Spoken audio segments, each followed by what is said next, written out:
Hello నమస్తే friends, welcome to Deviji channel. ఈరోజు మన వీడియో జిన్ను తయారు చేసే విధానం చూసేద్దాం. ఈ జిన్ను ఎలా తయారు చేయాలనేది చూసేద్దాం ఫ్రెండ్స్. నేనైతే ముందుగా పావు లీటరు జిన్ను పాలు అయితే తీసుకున్నా. దాంట్లో హాఫ్ లీటర్ నార్మల్ పాలు వేసిన, అలానే పావు కేజీ బెల్లము, ఒక కప్పు చక్కెర అయితే ఈ పాలల్లో వేసి కలుపుకున్న ఫ్రెండ్స్. అలాగే 10 మిరియాలు, ఇంకా 2 ఇలాచీలు మిక్సీ పట్టి పౌడర్ తయారు చేసి పెట్టుకున్న, అది కూడా పాలల్లో వేసి కలిపి ఒక డబ్బాలో, స్టీల్ డబ్బాలోని ఉడకపెట్టి పక్కన పెట్టుకున్న. అలాగే ఒక గిన్నెలోకి వాటర్ని తీసుకుని ఈ డబ్బా అందులో పెట్టి మనం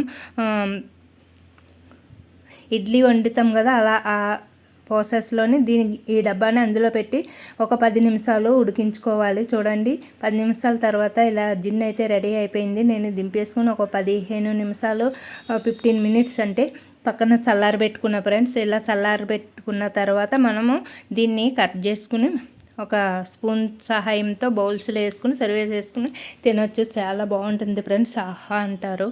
ఈ జిన్ను తిన్న వాళ్ళు మర్చిపోలేరు. ఇది మనము ఏడి మీద తింటే నీరు అయిపోతుంది ఫ్రెండ్స్, ఏడి మీద కదిపిస్తేనే. అందుకని చల్లారేక మాత్రమే దీన్ని తీసుకుని తింటే ఇలా గట్టిగా వస్తుంది ఫ్రెండ్స్. చాలా బాగుంటుంది. జిన్ను తిన్న వాళ్ళు మర్చిపోలేరు. మళ్ళీ మళ్ళీ తినాలని అనిపిస్తుంది, కానీ మనకి చేసుకోవడానికి మళ్ళీ తినాలనిపిస్తుంది, కానీ మనకి చేసుకోవడానికి పాలు దొరకవు కదా ఫ్రెండ్స్. ఇలా దొరికినప్పుడు మాత్రమే ఇలా జిన్ను తయారు చేసుకోవచ్చు.